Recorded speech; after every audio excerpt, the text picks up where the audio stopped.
सरस्वती शिशु मंदिर कैलाश नगर कक्षा नवम की हिंदी आचार्य श्रीमती पूनम तिवारी बोल रही हूँ। आज हम पाठ 5.3 भूरी पृथ्वी का दुख, जिसमें झारखंड की सुप्रसिद्ध लेखिका निर्मला पुतुल जी हैं। क्या तुमने कभी सुनी है सपनों में चमकती कुल्हाड़ियों के भय से पेड़ों की चित्कार, किसी पेड़ की हिलती टहनियों में दिखाई पड़े हैं तुम्हें, बचाव के लिए पुकारते हजारों हजार हाँ। आपने कविता सुनी पूरी पृथ्वी का दुख। इस पद्यांश से ही पता चल जाता है कि कवि ने पर्यावरण के संरक्षण के लिए इस कविता का वर्णन किया है। यहाँ पर जो बूढ़ी पृथ्वी है वो संवेदनहीन मानव को संबोधित करते हुए कहती है कि जो तुम पेड़ काट रहे हो उनकी आवाज तो तुम सुनो और उनके कष्ट को, उनके दर्द को तो तुम सुनो।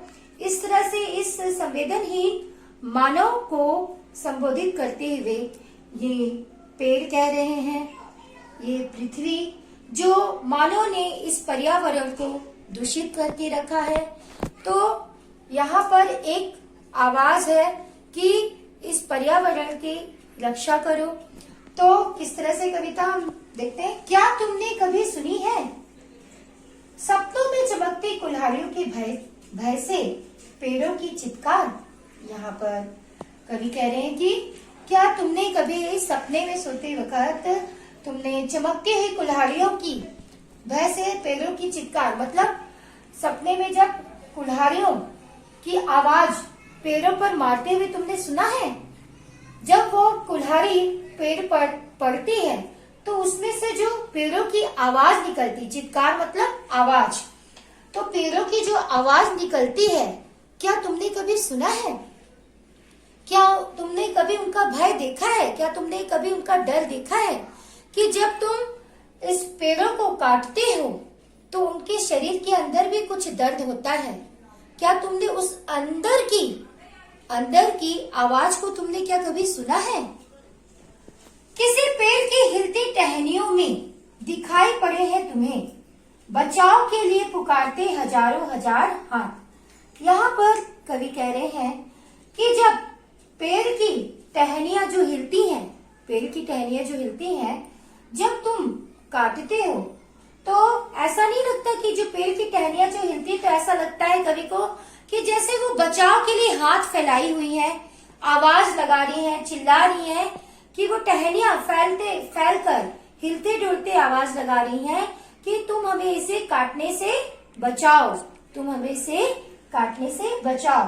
कवि इस तरह से कह रहे हैं कि यहाँ पर पेड़ लोगों को कह रहा है कि क्या तुम्हें कभी पेड़ों की आवाज, पेड़ों का दर्द नहीं सुनाई दिया? जब तुम कुल्हाड़ियों से मुझे काटते हो तो क्या मेरे अंदर के आत्मा की दर्द को तुमने नहीं सुना? मेरे अंदर की चित्कार को, मेरे अंदर की आवाज को तुमने नहीं सुना? जब ये पेड़ हिलते डुलते हैं तो ऐसा प्रतीत होता है जैसे जब ये पेड़ की हिलती डुलती जो टहनियां होती हैं, जब हिलती हैं तो ऐसा प्रतीत होता है जैसे पेड़ों की हजारों टहनियां हिल रही हैं और आवाज लेकर चिल्ला रही है कि तुम हमें बचाओ। ये जो कुल्हाड़ी से मानव लोग काट रहे हैं पेड़ों को, हमें बचाओ लोग। इस तरह से वो चिल्ला रहे हैं और पुकार रहे हैं कि हमें इस पेड़ को काटने से बचाओ। क्या तुम्हें इस पेड़ की कटने का दर्द नहीं होता? जब वो पेड़ धरती पर कट के गिरता है तो क्या उसका दर्द का एहसास तुम्हें नहीं होता? क्या उसके अंदर की चित्कार, क्या उसके अंदर की आवाज क्या तुम्हें सुनाई नहीं देती? हे मानो तुम क्या इतने संवेदनहीन हो गए हो? तुम्हारे अंदर की जो संवेदनशीलता क्या खत्म हो गई है? क्या तुम्हारे अंदर ये पेड़ की कटने का दर्द नहीं है? क्या तुम्हें एहसास नहीं होता है? तो इस तरह से कवि बताना चाह रहे हैं कि पेड़ का किस तरह से कटाव हो रहा है, वो अपने दर्द को किस तरह से व्यक्त कर रहे हैं। अब हम दूसरा पद्यांश देखते हैं। इसमें लेखिका पेड़ के कटने की तो आवाज के साथ, दुख दर्द के साथ साथ नदियों में प्रदूषण का प्रभाव पड़ रहा है, नदियों के साथ जो दुष्व्यवहार हो रहा है, उसका भी वर्णन किया गया है। क्या होती है तुम्हारे भीतर धमस? धमस मतलब अंदर की आवाज। क्या होती है तुम्हारे भीतर धमस? कटकर गिरता जब कोई पेड़ धरती पर। सुना है कभी? यहाँ पर कविता कह रही है कि क्या कभी तुम्हारे अंदर से कोई आवाज, दर्द का एहसास होता है जब पेड़ कटकर धरती पर गिरता है? जब पेड़ कटकर धरती पे गिरता है तो तुम्हारे अंदर की एक क्या तुम्हें दर्द नहीं होता अंदर से? एक धमस मतलब अंदर से एक दर्द की आवाज। मतलब जब पेड़ कटकर धरती पे गिरता है तो क्या तुम्हारे अंदर एक दर्द नहीं होता? एक दर्द का एहसास नहीं होता? सुना, रात के सन्नाटे में अंधेरे में मुंह ढाप किस कदर रोती है नदियां। यहाँ पर कवित्री कह रही है रात के सन्नाटे मतलब रात के समय शांत हो जाता है वातावरण। रात के समय सन्नाटे में, अंधेरे के समय जब इन नदियों को देखो तो ऐसा लगता है जैसे मुंह को ढक के वो रो रही हो, सिसक रही हो, अपने दर्द को वो सह रही हो, ऐसा लगता है। क्यों लगता है नदियों को ऐसा? इस घाट अपने कपड़े और मवेशी धोते हैं। सोचा है कभी? यहाँ पर कवित्री कह रही है कि इस नदियां क्यों रो रही है? क्योंकि ये जो मानव है इसी नदी में, इसी घाट में, नदी के किनारे जो घाट बना है ना, नदी के किनारे बैठकर वहीं पर कपड़ा धोते हैं। उसी नदी में मवेशियों को भी, जानवर को भी नहलाते धुलाते हैं। क्या कभी तुमने सोचा है कभी उस घाट में पी रहा होगा कोई प्यासा पानी? ये जो मानव है उस नदी में कपड़े धोते हैं, मवेशियों को नहलाते धुलाते हैं। क्या तुमने कभी सोचा कि उस घाट पर कोई प्यासा पानी भी पी रहा होगा? क्या उस घाट में कोई प्यासा पानी पीने के लिए भी आ रहा होगा? तुम इस कदर बोला जी, तुम पानी को इस तरह से तुम गंदा करते जा रहे हो, नदी के पानी को दूषित करते चले जा रहे हो। कभी तुमने सोचा नहीं कि आज मैं उस नदी में कपड़ा धो रहा हूँ, मवेशियों को धुला रहा हूँ, अन्य दुष्कर्म हो रहे, उसमें मरे हुए मुर्दे को बहा दे रहे हैं, ये जो जिस तरह से नदियों को दूषित कर दे रहे हैं। क्या तुमने कभी सोचा कि वो जो पानी है, वो पानी भी तो किसी की प्यास बुझा रहा होगा, वो पानी भी तो कोई पी रहा होगा? क्या तुमने कभी इस अंतर आत्मा से सोचा कभी कि ये पानी भी तो किसी की प्यास बुझा रहा होगा?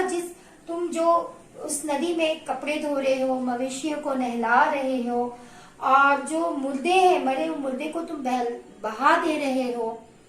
हमने देखने को मिलता है कि कई लाशें बहा देते हैं, गंदगी डाल देते हैं, उसमें प्रदूषण कर देते हैं, कचरा डाल देते हैं, इस कदर नदियों को प्रदूषित कर देते हैं। तो क्या कभी अपने मन से सोचा कि आज जो हम नदियों को प्रदूषित कर रहे हैं, उसमें गंदगी डाल रहे हैं, मवेशियों को नहला रहे हैं और कपड़े धो रहे हैं, उसका गंदा पानी है, ये सारा कचरा कहाँ जा रहा है? नदी में जा रहा, मिल रहा है। और वही दूषित जल जो है, आज क्या कोई व्यक्ति पी रहा होगा? उसकी प्यास किसी की बुझ रही होगी, किसी घर की, किसी व्यक्ति की प्यास बुझ रही होगी, पी रहा होगा कोई प्यासा पानी, या कोई स्त्री चढ़ा रही होगी किसी देवता को अर्घ्य। अर्घ्य मतलब जल चढ़ाना होता है देवता को। हम सूर्य देवता को जल चढ़ाते हैं ना, तो उसको अर्घ्य बोलते हैं, जल चढ़ाना देवता को। या किस देवता को हम जैसे शिव जी में जल चढ़ाना भी, वो भी एक अर्घ्य ही कहलाता है। तो यहाँ पर कवित्री ने कहा कि जिस तरह से आप नदी को दूषित कर रहे हैं, तो वो दूषित जो नदी है उसका पानी कोई प्यासा भी पी रहा होगा। और कभी सोचे कि वो जो दूषित पानी है, वो जो दूषित पानी है नदी का दूषित पानी है या जल, वो पानी भी किसी देवता को चढ़ रहा होगा, या सूर्य देवता को अर्घ्य देते हैं, या किसी देवता को चढ़ा रहे। जैसे शिवलिंग में हम जल चढ़ाते हैं ना, उसको हम अर्घ्य कहते हैं, तो यहाँ पर कवित्री कहना चाह रही है कि क्या तुमने कभी भीतर के अंदर की आवाज को तुमने देखा कि जब पेड़ कट के धरती में गिरते उनके कराहने की, उनके दर्द की आवाज को तुमने सुनने की कोशिश करी। यहाँ पर क्या तुमने कभी रात के सन्नाटे में, अंधेरे में उस नदियों को सिसकते हुए, रोते हुए एहसास किया? उस नदियों के रोने की सिसकती हुई आवाज को तुमने सुना? फिर यहाँ पर कवित्री कह रही है कि उस नदी में, जिस नदी में आप कपड़े धो रहे हैं, मवेशियों को धो रहे हैं, मवेशी को नहला रहे हैं, कई लोग लाशें डाल देते हैं, कई लोग कूड़ा करकट डाल देते हैं, कभी सोचा कि वही पानी कई लोगों के घर की प्यास बुझा रहा है, कई लोग की प्यास बुझ रही है, किसी व्यक्ति की प्यास बुझ रही है? कभी आपने सोचा है? और वो ये भी कह रही कवित्री कि आप जिस जल को प्रदूषित कर रहे हैं, वो प्रदूषित जल भी तो किसी देवता में चढ़ा होगा। क्या कभी आपने सोचा नहीं? तो मानव के लिए एक कटाक्ष व्यंग कही है कवित्री ने कि हे मानव, ये समाज के लोग, मानो आप संवेदनहीन क्यों हैं? आप में कोई एक बोलना चाहिए समझने की शक्ति कहाँ चली गई है? एक एहसास करने की शक्ति कहाँ है जो आज पूरे पर्यावरण को प्रदूषित कर रही? क्या तुम जाग नहीं रहे हो? अभी भी तुम सोए हो? वो लोगों को जगाने की कोशिश कर रही है कि आज हमारे पर्यावरण को क्यों दूषित कर रहे हो, क्योंकि हम इन्हीं के माध्यम से तो सारी सृष्टि है, सारा समाज है, संसार जीवित है। आज तुम उसी को दूषित करते चले जा रहे हो। तो एक मानव को कटाक्ष व्यंग कर रही कवित्री कि मानो तुम इन प्रकृति के प्रति भी प्रेम भाव रखो, इन प्रकृति, इस पर्यावरण की तुम रक्षा करो। तो इस तरह से कवित्री कह रही है कि तुम उस पेड़ की, नदियों को, तुम उसको भी समझो, उसके दुख दर्द को भी समझो। अब हम तीसरा पद्यांश देखते हैं। इस पद्यांश में कवित्री ने पहाड़ों के दुख दर्द और पत्थरों के दुख दर्द का वर्णन किया है। जो पहाड़ों और पत्थरों से जो चित्कार, जो आवाज निकलती है, उसके बारे में वर्णन किया है। कभी महसूसा है कि किस कदर दहलता है मौन समाधि लिए बैठे। यहाँ पर कवित्री कह रही है कि कभी महसूस किया है कि जो मौन समाधि बैठे हुए, मौन समाधि मतलब चुपचाप बैठा हुआ, कभी आपने देखा पहाड़ का सीना विस्फोट टूटकर जब छिटकता पूरा तक कोई पत्थर। यहाँ पर कवित्री कह रही कि कभी तुमने महसूस किया है कि किस तरह से, किस कदर मौन समाधि में जो बैठा हुआ जो पहाड़ है, जब उस पर विस्फोट होता है, जब विस्फोट करते हैं उस पर, तो उसका जो सीना विस्फोट होता है, तो उसके अंदर की जो दर्द की आवाज तुमने कभी सुनी है?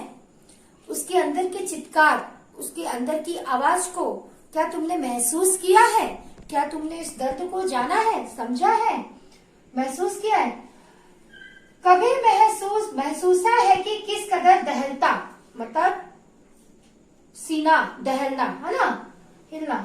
मौन समाधि लिए बैठे, जब मौन समाधि मतलब चुपचाप जो पहाड़ खड़ा है, जो पहाड़ श्रृंखलाएं जो खड़े हैं, जो वो चुपचाप है, जब अचानक से पहाड़ का सीना विस्फोट, जब अचानक से पहाड़ में विस्फोट होता है, तो उस विस्फोट से, जब उस विस्फोट होता है, तो उस दर्द को तुमने कभी महसूस किया है?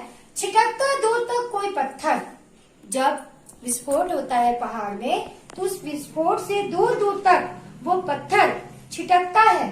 तो क्या उस छिटकने से, उस दर्द से कभी महसूस हुआ है तुमको? सुनाई पड़ी है कभी दोपहरी में हथौड़ों की चोट से छुटकर बिखरते पत्थरों की चीख? क्या तुम्हें कभी सुनाई दिया है कि ये भरी दोपहरी में जब पत्थर पर हथौड़े मारे जाते हैं, तो उस चीख को तुमने कभी महसूस किया है? जब इन पत्थरों पे हथौड़े से चोट की जाती, तो उस चोट की आवाज क्या तुमने कभी सुना है? क्या तुमने कभी उस चोट से जो एहसास, उसका एहसास तुम्हें हुआ है? कभी उस पत्थरों की चित्कार को क्या तुमने कभी महसूस किया, कभी तुमने सुना है?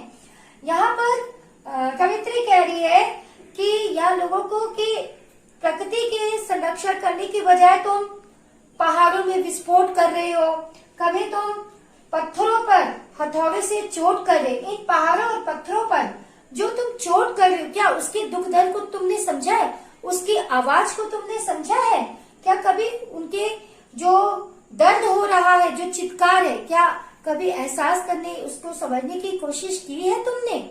यहाँ पर एक कटाक्ष व्यक्त किया है मानव के ऊपर कि कभी पहाड़ों की तरफ देखो जो चुपचाप मौन बैठे हैं, लेकिन तुमने उसको भी नहीं बख्शा, तुमने उसको भी नहीं छोड़ा, तुमने उस पर भी विस्फोट किया, उसके पत्थर सब जगह छिटके, उस विस्फोट करने से उसका सीना, पहाड़ का सीना क्या हुआ? दहल उठा। उस दहलने से जो अंदर से उसकी आवाज निकली, क्या उसको भी तुमने नहीं सुना? क्या उसको भी तुमने महसूस नहीं किया? क्या उसके भी दर्द को तुमने महसूस नहीं किया? साथ ही जो पत्थरों पर तुम चोट करते हो, किसकी? हथौड़े की। जो पत्थरों पे जब तुम मारते हो तो क्या उसकी चोट का तुम्हें एहसास नहीं होता? अगर उस पत्थरों पे बार बार तुम हथौड़ी छेने से चोट करते हो बार बार, तो जो आवाज निकलती है, क्या उस पीड़ा को तुमने नहीं समझा? क्या उस पीड़ा का एहसास नहीं किया? तो यहाँ पर कवित्री कह रही है कि पहाड़ हो चाहे पत्थर हो, तो वो अपनी व्यथा भी, उनकी जो व्यथा, उनके दुख दर्द को भी तुमने समझने की कोशिश नहीं की। यहाँ पर कभी महसूसा किस कदर दहलता मौन समाधि लिए बैठे।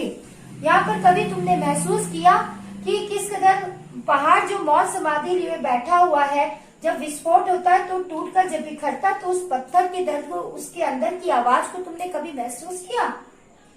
जब कभी हथौड़ी, लिखा है ना, जब हथौड़ों की चोट से टूटकर बिखरते पत्थरों की चीख तुमने सुना? जब पत्थरों को कभी हथौड़ी। अब हम अंतिम पद्यांश देखते हैं। यहाँ पर कवित्री ने प्रदूषित हवा का वर्णन किया है और धरती पे होते हुए जुल्म शोषण का वर्णन किया है। यहाँ पर खून की उल्टियां करते देखा है कभी हवा को अपने घर के पीछे में, भाग दौड़ की जिंदगी से थोड़ा सा वक्त चुराकर बतियाया, कभी शिकायत न करने वाली गुमसुम बूढ़ी पृथ्वी से, और उसका दुख अगर नहीं तो क्षमा करना, मुझे तुम्हारे आदमी होने पर संदेह है। यहाँ पर कवित्री कह रही है कि खून की उल्टियां करते देखा कभी हवा को। यहाँ पर कवित्री कह रही है कि क्या तुमने कभी को खून की उल्टियां, मतलब कभी तुमने हवा को प्रदूषित होते हुए देखा? आप देख रहे होंगे कि ध्वनि प्रदूषण हो रहा है ना, और ध्वनि के साथ साथ हवा प्रदूषण हो रहा है, वायु प्रदूषण हो रहा है, फैक्ट्रियों के धुएं निकलते हैं, गाड़ी मोटर के धुएं निकलते हैं। तो इस तरह से जो धुएं चूल्हे के धुएं निकल रहे हैं, फैक्ट्रियों के केमिकल वाले धुएं जो निकल रहे हैं, इस तरह से हमारे वातावरण को क्या कर रहे हैं? हवा को क्या कर रहे हैं? अशुद्ध कर रहे हैं। तो जो प्रदूषित जो वातावरण बन गया, जो हवा बन गई है, जो उसका जो हवा जो है, उस हवा को प्रदूषित होते हुए क्या तुमने देखा है?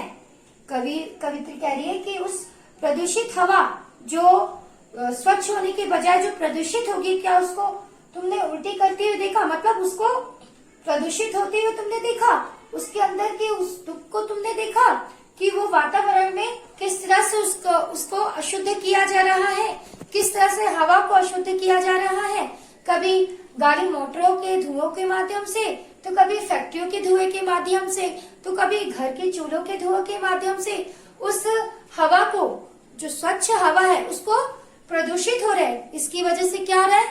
लोगों को श्वास लेने में तकलीफ हो रही है। क्या तुमने कभी इस चीज को समझा? कभी तुमने क्या इस चीज को समझा कि जो हवा हमारी प्राणदायी है, जो हमें जीवन दे रही है, क्या उसको तुमने कभी समझा? तुम उल्टा और क्या कर रहे हो? इस हवा को प्रदूषित करते जा रहे हो, जो दिन प्रतिदिन वो खून की उल्टियां करती जा रही है, मतलब दिन प्रतिदिन वो प्रदूषित होती जा रही है। अपने घर के पीछे में भाग दौड़ की जिंदगी से थोड़ा सा वक्त चुराकर बतियाया है, कभी शिकायत न करने वाली गुमसुम बूढ़ी पृथ्वी से उनका दुख। यहाँ पर कवित्री कह रही है अपने घर के पीछे का जो रास्ता है, अपने घर के पीछे का जो रास्ता है, वहां पर थोड़ा सा तुमने वक्त निकालकर कभी तुमने उस पृथ्वी के बारे में चर्चा की है? उस बूढ़ी पृथ्वी, उस धरती के बारे में तुमने कभी चर्चा की है? कभी जो वो धरती जो सबको देती है, जो कभी किसी से शिकायत नहीं करती, वो जो गुमसुम पृथ्वी है, यहाँ लिखा है ना गुमसुम बूढ़ी पृथ्वी, वो जो गुमसुम बूढ़ी पृथ्वी कभी जो कभी किसी की शिकायत नहीं करती, उल्टा सब उसका शोषण करते जा रहे हैं, तो कभी उसकी शिकायत उसने कभी नहीं किया। तो कभी तुमने उस धरती के लिए, उस बूढ़ी पृथ्वी के लिए कभी तुमने उस पीछे घर के पीछे के रास्ते में खड़े होकर बात करने की कोशिश करी? कभी उस बूढ़ी पृथ्वी के लिए तुमने चर्चा करने की कोशिश करी? तो क्षमा करना, अगर तुमने चर्चा नहीं करी, अगर तुमने चर्चा नहीं करी तो क्षमा करना, मुझे तुम्हारे आदमी होने पर संदेह है। यहाँ पर कवित्री कह रही है, अगर तुमने उस बूढ़ी पृथ्वी को लेकर कभी चर्चा नहीं किया तो मुझे क्षमा करना, तुम्हारे आदमी होने में संदेह है, तुम्हारे मानवता धर्म में संदेह है, तुम्हारे मानवता धर्म में संदेह है। इस मानव को हम एक संवेदनशील कहते हैं, आज वो क्या हो गया है? संवेदनहीन हो गया है। तो मुझे तुम्हारे मानव होने पर भी संदेह है, क्योंकि आज तुम संवेदनशील के बजाय संवेदनहीन हो गए हैं। तुम में किसी चीज का एहसास नहीं है, किसी चीज को महसूस करने का दर्द नहीं है, किसी के दुख दर्द को तुम्हें समझने की एक एहसास नहीं है। तो यहाँ पर कवित्री कह रही है कि इस वातावरण जो अशुद्ध हो रहा है, इन मानव के कारण हो रहा है। हवा जो दूषित हो रही है, इन मानव के माध्यम से हो रही है।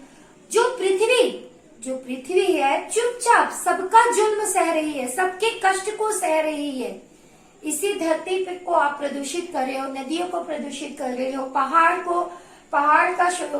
को विस्फोट कर रहे हो, पत्थरों को तोड़ रहे हो, नदी नाले गंदे कर रहे हो, आप नदियों को गंदा कर रहे हो, पेड़ों को काट रहे हो।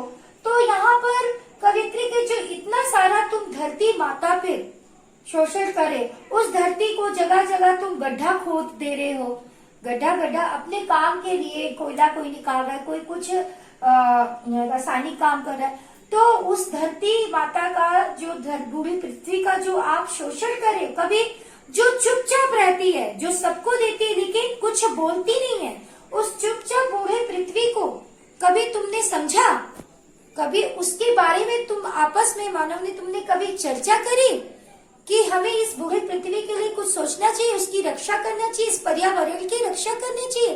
तुम आए दिन अपने स्वार्थ के लिए इस बूढ़ी पृथ्वी पर दिन प्रतिदिन तुम शोषण करके जा रहे, उसके दुख दर्द को तुमने कभी महसूस किया?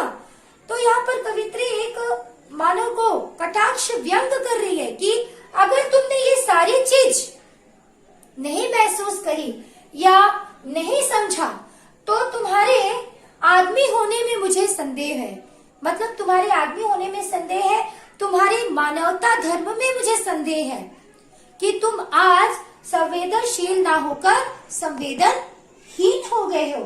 तो आपने देखा कि यहाँ पर कितने सुंदर ढंग से निर्मला पुतुल जी ने एक पर्यावरण की सुरक्षा के लिए कभी उन्होंने जंगलों के काटने का वर्णन किया, तो कभी पहाड़ के विस्फोट होने का, कभी पत्थरों को छेने हथौड़े से जो वार किया जा रहा है उसके दुख दर्द का वर्णन किया, तो कभी वातावरण के जो नदियां हैं, नदियां को जो प्रदूषित हो रहे हैं, हम मानव लोग उसमें गंदगी डाल रहे हैं, उसमें कूड़ा कचरा डाल रहे हैं, भविष्य को नहला रहे, कपड़े धो रहे हैं, उनका वर्णन किया।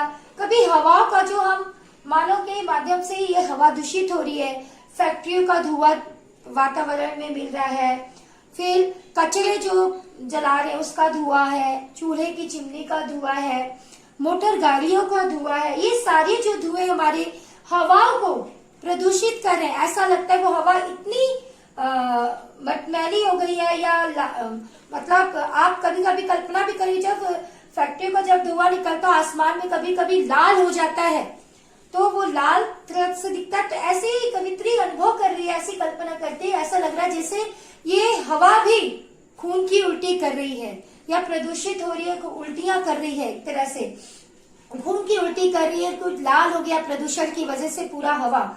तो यहाँ पर इस तरह से कवित्री कह रही, साथ में वो ये कह रही कि तुम इस भागा दौड़ी के जीवन में कितने व्यस्त हो गए हो अपने स्वार्थ में इतने तुम व्यस्त हो गए कि कभी उस जो शांत चुपचाप रहने वाली पृथ्वी के बारे में भी क्या तुमने कभी चर्चा की है? क्या कभी उस पृथ्वी के बारे में तुमने कभी सोचा है? अगर तुमने उसके दुख दर्द को समझा, अगर तुमने उसके दुख दर्द को नहीं समझा, उसे महसूस नहीं किया, तो क्षमा करना कि मुझे तुम्हारे आदमी होने पर संदेह है, मुझे तुम्हारे मानवता धर्म पे संदेह है। तो यहाँ पर इस तरह से कटाक्ष व्यंग करते हुए निर्मला पुतुल जी ने एक सारे मानव जाति को एक कटाक्ष व्यंग किया, करारा व्यंग किया है कि अभी भी इस पर्यावरण को हमें बचाना है। अब बोलते हैं ना, पर्यावरण जीवन है, अगर हमारा पर्यावरण जीवन ही नहीं रहा तो ये मानव भी नहीं रहा।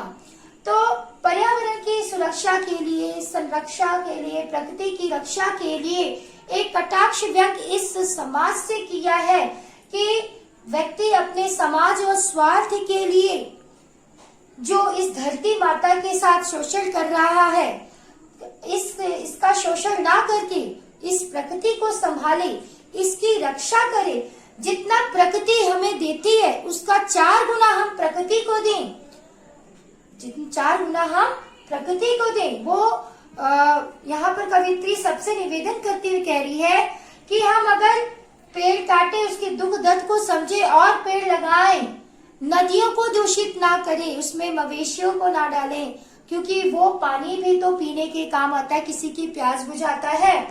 और हवा को दूषित ना करें, यहाँ पर कह रहे हैं हवा को भी दूषित ना करें। इस भाग दौड़ की जिंदगी में सब अपने में व्यस्त होकर किसी दूसरे के दुख दर्द को समझना छोड़ दिए। तो वो एक विनती करती है प्रकृति इस मानव से, एक विनती करती है प्रकृति इस मानव सभ्यता से, इस मानव से कि तुम मेरे दुख दर्द को, इस प्रकृति के दुख दर्द को, इस धरती के दुख को, इस पृथ्वी के, बूढ़ी पृथ्वी के दुख को समझो। बूढ़ी पृथ्वी की और जन्म जन्मांतर से पृथ्वी चली आ रही है, इसके दुख को तुम समझो, इसका शोषण मत करो।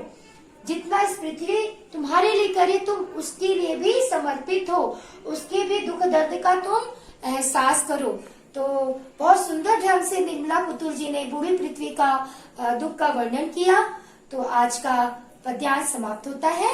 धन्यवाद।